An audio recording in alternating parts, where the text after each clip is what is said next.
أعوذ بالله من الشيطان الرجيم. بسم الله الرحمن الرحيم.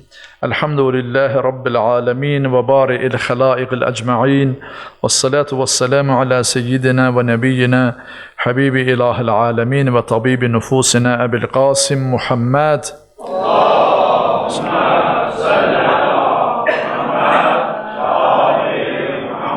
وآله الطيبين الطاهرين وعلى وصيه وخليفته يعصوب الدين أمير المؤمنين علي بن أبي طالب، وعلى قرة العين الرسول الزهراء البتول، وعلى الحسن والحسين، وعلى علي بن الحسين ومحمد بن علي وجعفر بن محمد وموسى بن جعفر وعلي بن موسى ومحمد بن علي وعلي بن محمد والحسن بن علي والحجة المهدي العسكري. اللهم صل على محمد.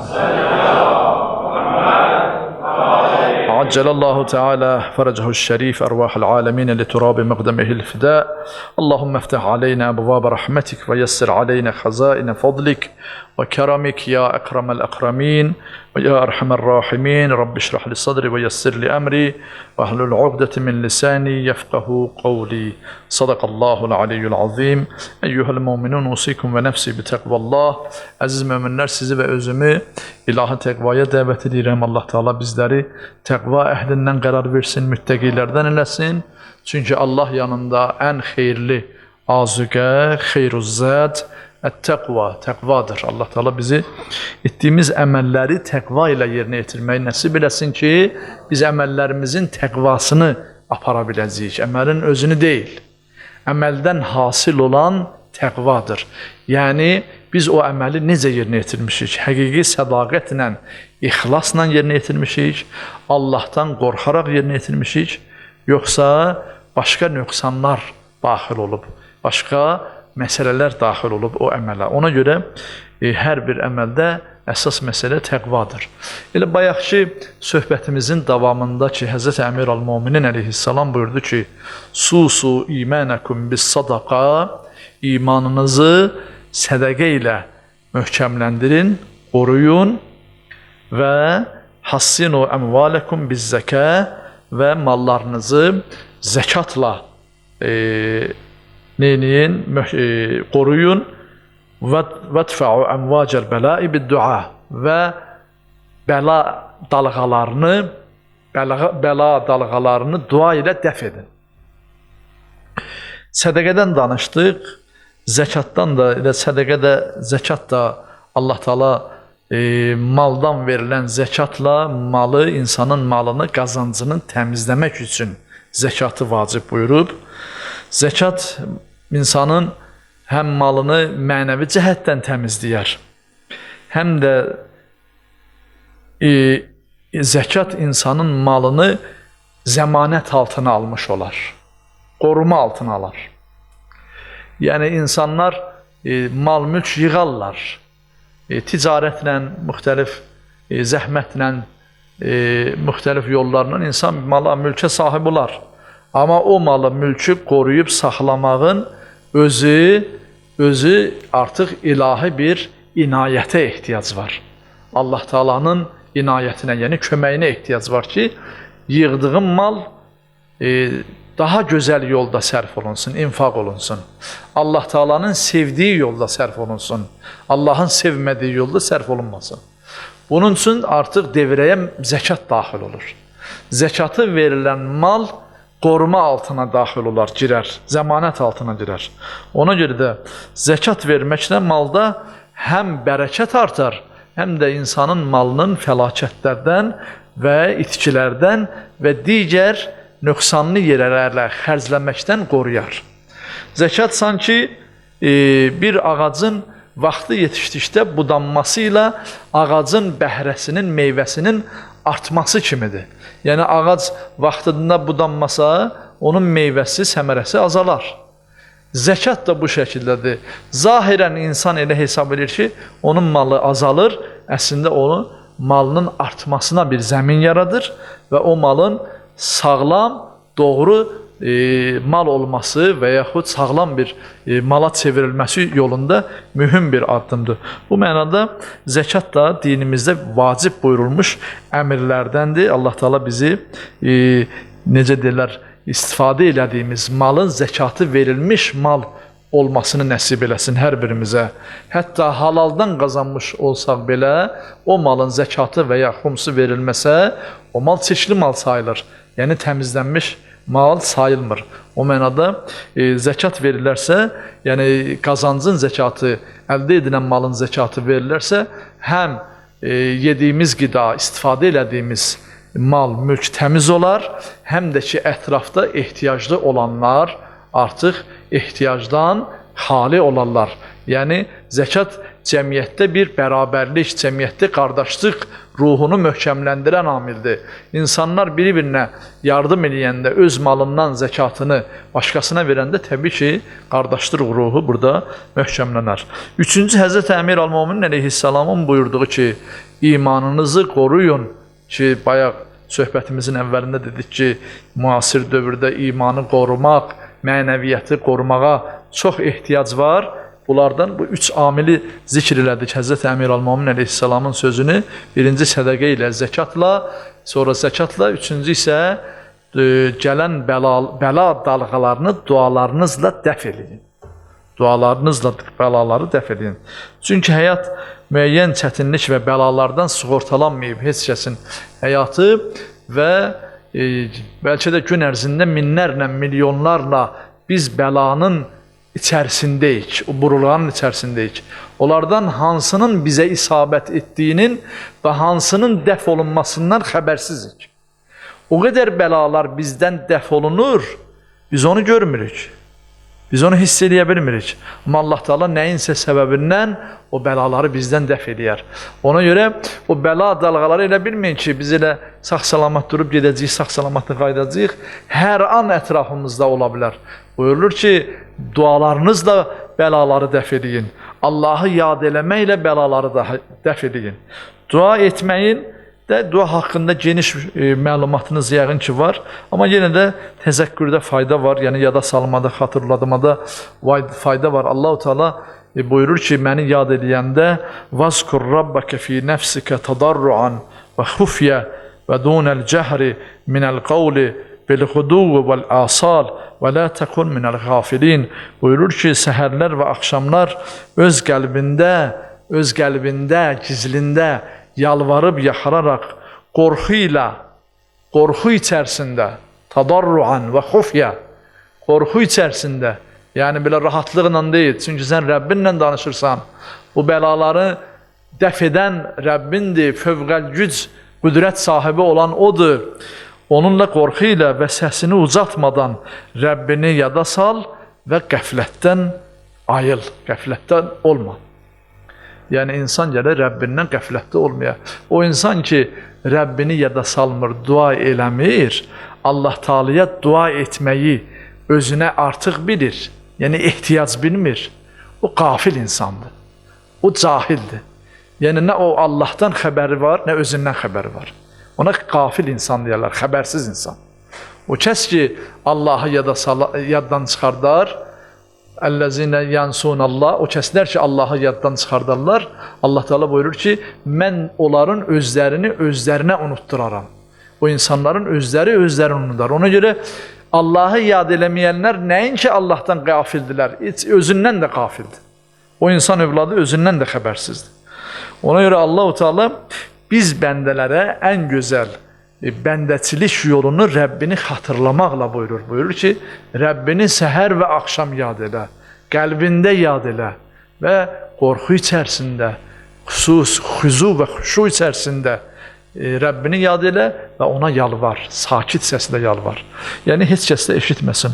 Udu'u rabbakum tadarruan və xufya innehu la yuhibbul mu'tadin. Rəbbinizi yalvarıb, yaxararaq, gizlin çağırın. Həqiqətən o həddi aşanları sevmir. Yəni, həddi aşanlar, burada həddi aşanlar kimdir? Yəni, Allah'ı yada salmayanlar. O kəslər ki, Rəbbinə yada salmır, yad eləmir, Allah'ı unudub, özünün hər şeyə sahib olduğuna kifayət elədəcəyinə ümid edir. Ümidi yəni dünyayadır, dünya malınadır və s. Allah'tan qeyrisinədir. Deyir ki, o adam həddi aşandır. O Allah Taala'nın qoyduğu həddi aşandır. Allah Taala özü barəsində, özünün yaxınlığı barəsində də bir çox ayət-i kərimələr var. Onları da bir ikisini zikr edeyim inşallah. Çünki vaxtımız da azdır. Necə ki buyurur ki Bismillahirrahmanirrahim. Fə inni qaribun ucibu da'vatəd-da'. Mən çox yaxınam və çağıranın çağırışına cavab verərəm. Allah Teala heç bir çağıranın çağırışını cavabsız qoymayıb, qoymaz da. Çünki Allah Teala bunu özünə vədə verib, zəmanət götürüb ki, mən sizin yaradanınızamsa və sizə vədə verirəm ki, məni çağırsaz, mütləq mən qarşılığını verəcəyəm. Amma fərqli şəkillərdə verə bilər. Amma Allah Teala'nın çağırmayanlar üçün nə buyurur? Buyurur ki, İnnellezine yestekbiruna an ibadeti seyedhuluna cehenneme dahirin. O kəslər ki, mənə ibadət etməyi, mənə dua eləməyi özünə sığışdırmırlar. Tezliklə xar və xəcalətli şəkildə cəhənnəmə daxil olacaqlar. Yəni Allahı yada salmayanlar, Allah'a dua eləməyənlər Allah Teala'ya nə edəcəklər? Cəhənnəminə xar, xəcalətli şəkildə daxil olurlar. Duanı necə edək? Bir neçə kəlmə də dua barəsində görək. Allah Teala Qur'an-ı Kərimdə peyğəmbərləri necə dua edib? Məsələn, Həzrəti İbrahim əleyhissalam necə dua edib? Qur'an-ı Kərimdə İbrahim əleyhissalamın çoxlu duaları var. Hətta namazlarda, qunut zikirlərində həmin dualardan Həzrəti İbrahim əleyhissalamın oxuduğu, dediyi dualardan da oxuyarıq. Yəni möminlər oxuyarlar. Məsələn, birində buyurur ki, فَجْعَلْ أَفْئِدَةً مِنَ النَّاسِ تَهْوِي إِلَيْهِمْ. Buyurur ki, ya Rabbi, elə et ki, insanların bir qisminin qəlbləri mənim zürriyyətimə tərəf meyl eləsin. Hz. İbrahim əleyhissalam ki, Allah əmr elədi oğlu İsmaili, bir neçə aylıq olan oğlu İsmaili və xanımını Hacəri Məkkədə gətirsin, çölsüz, çöldə, susuz bir yerdə qoyub getsin. Qoydu, getdi, Allahın əmrinə tabi oldu, peyğəmbərdir.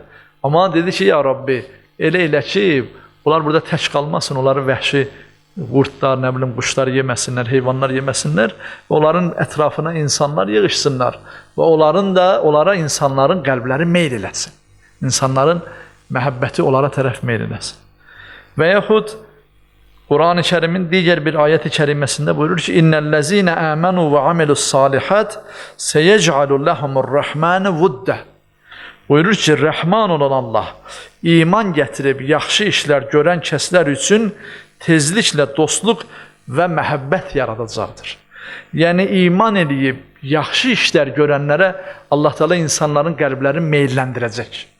İnsanlara sevdirəcək o insanı. Ona görə yaxşı əməl görən, imanı olub yaxşı əməl edənlərə mümkün deyil ki, insan cəmiyyəti, insan topluluğunun qəlbi meyl eləməsin. Qəlbin mütləq Allah vədə verir ki, ona tərəf meyl elətdirərəm. Sırat-ül müstəqim anlayışı da bu mənada asan yol mənasına deyil. Yəni istiqamət tələb eləyən yoldur sırat-ül müstəqim ki, həmin yol sona qədər gedilsə, mütləq insan övladı səadətə yetişər. Hz. İmam Sadiq əleyhissalam buyurur ki, əgər mömin qəlbən Allaha üst tutsa, Allah da ona üst tutar və möminlərin qəlbini də onun məhəbbəti ilə doldurar.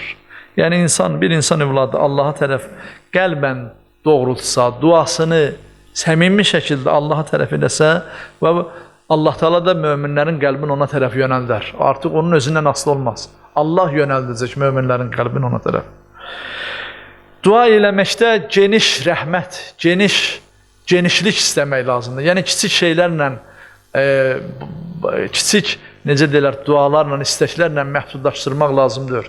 Böyük alimlərin bu barədə bizlərə tövsiyələri var. Əimmə Ətardan gələn hədislərin işığında İbn Sina deyir ki, Allahın rəhmətinə genişlik əta elə ki, başqaları da o geniş rəhmətin kölgəsinə sığına bilsinlər. Yəni, dua qəbul olunan yerlərdə böyük dualar edilməlidir. Məsələn, dualar məsciddə, cəmaat ilə edilən dualar, müqəddəs yerlərdə edilən dualarda təkcə özün üçün dua eləmə. Öz dualarına başqalarına da daxil elə. başqalarına daxil edilən duada Allah Teala insanın öz duasını daha tez müstəcab edir, onlara xatir, başqaları üçün. Ona görə dinimizdə elə bir dəyər var ki, sübh namazından biraz qabaq qalxan insan bir neçə rəkət gecə namazı qılandan sonra istənilir ki, həmin gecə namazı qılan adam 40 mömini dua eləsin. Əgər gecə durubsa, zəhmət çəkibsə, bu elə özü üçün dua eləyər, bir də valideynləri üçün dua eləyər, kifayət eləyər. Amma xeyr, hədislərdə buyurulur ki, sənin gecə namazına zəhmət çəkib, gecənin yuxusunda haram qatıb, qalxıb dua edirsənsə, orada 40 mömini yada sal. 40 dəfə ən azı Allahümmə qfir lil mu'mininə vəl mu'minət de, zikrini de ki, bütün möminatı o dualarının əhatəsinə daxil eləyəsən. O mənada dua eləyəndə məhdud, az, ancaq özünü nəzərdə tutaraq dua eləmə. Bütün möminləri duana daxil elə. Bütün insanları duana daxil elə.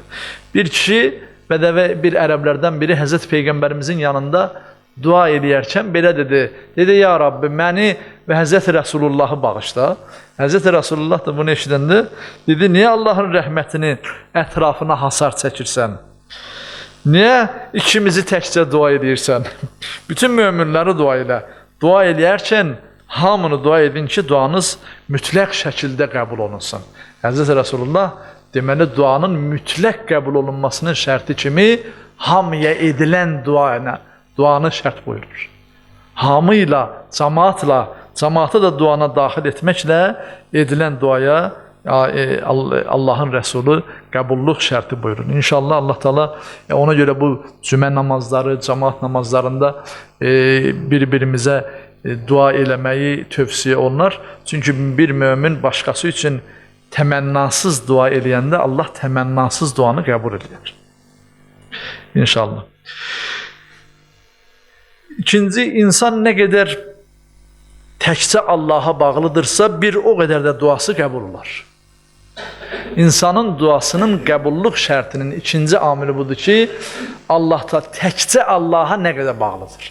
Yəni, insan qəlbində bir çox şeylərə bağlıdır, övlada bağlıdır, mala mülkə bağlıdır, evinə bağlıdır və s. Deyir, insanın duasının qəbulluğunun dərəcəsi Allaha nə qədər təkcə bağlılığına asılıdır. Nə qədər ona ixlası var, ondan istəyir. Allah ona bağlanan qəlbin duasını rədd etməz. Və onun bağlılığı qədər duasını da qəbul edir. Nə qədər bağlıdır, o qədər qəbul edir. Ona görə başqasını göz yuman və ya heç kəsdən kömək ummayan məzlumun duası deyir ki, Allah Teala qəbul edir. Dualardan bir neçəsi qəbul olunur, biri də məzlumun duasıdır. Deyir ki, başqasından hər kəsdən əlini üzən və yalnız bir tək söykənəcəyi, bir tək qalacağı, necə deyirlər, istinad edəcəyi Allahdır. Ondan istəyən məzlumun duasını Allah rədd eləməz. Məzlum iki cür olar. Buyurulur ki, birinci məzlum odur ki, bəzən başqalarına da arxain olan məzlum var, yəni zülm olunan var. Belə olanda onun duası yalnız Allaha inananların duasından olmayacaq. Amma ikinci qisim məzlum, yəni Allahdan başqa arxalanacağı olmayan kəsdir ki, Allah Teala onun duasını qəbul edir. Həzrət buyurur ki, onun duası yerlə göyün arası məsafəsini soruşurlar. Həzrət Əmir Əl-Mömin Əleyhisselamdan deyirlər ki, yerlə göyün arasının məsafəsi nə qədərdir? Həzrət Əmir Əl-Mömin Əleyhisselam buyurur ki, yerlə göyün arasının məsafəsi məzlumun duası qədərdir. Zülm olunanın duası qədərdir. Həzrət İmam Səccad Əleyhisselam buyurur ki, atam Hüseyn Əleyhisselam can verərkən mənə vəsiyyət elədi ki, Allahdan başqa köməyi olmayan kəsə zülm eləməyin.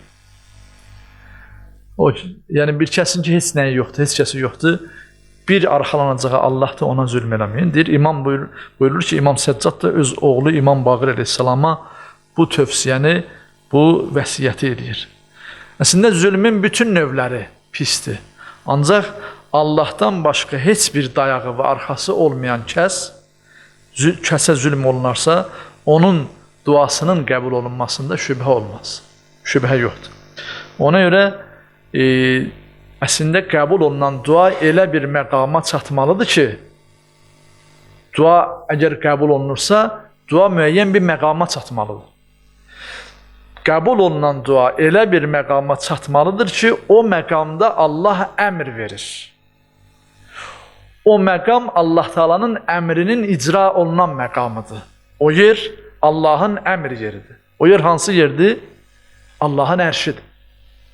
Allah-u Teala yerin və göyün, bütün mələkutun, mülkün və mələkutun sahibidir.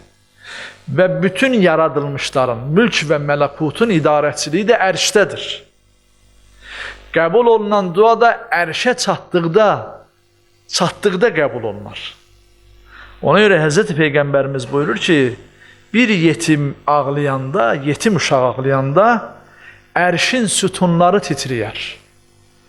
Yəni o yetim hansısa məzlumun, hansısa zülm olunmuşun övladıdır və onun ağlaması Allah Taala'nın əmrinin xaric olduğu, əmr verdiyi yerin sütunları silkələnər, titriyər.